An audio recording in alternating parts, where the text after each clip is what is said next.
عن ابن عباس رضي الله عنهما قال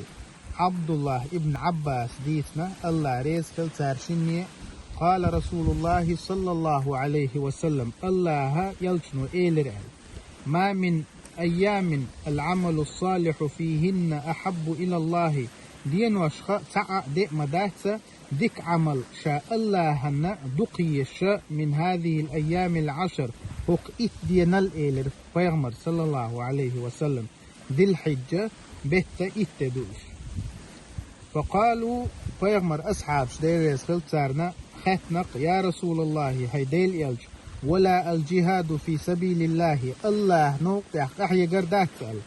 قال ولا الجهاد في سبيل الله الله نوقع أحيا قرداك فيغمر صلى الله عليه وسلم إلا رجل خرج بنفسه وماله ولم يرجع من ذلك بشيء استجى شيء داخني دوي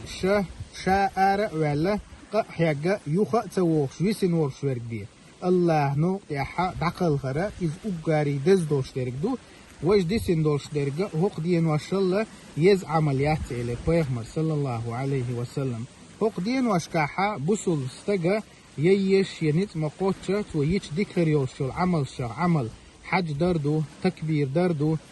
عرفت دينح مارحقا بردو إشت أضحية ديردو عيد لامز دردو الله سبحانه وتعالى استجا جرق خلشتو دديش دوش يوشوش عمل شخة الله نو بصوبنا حقيقر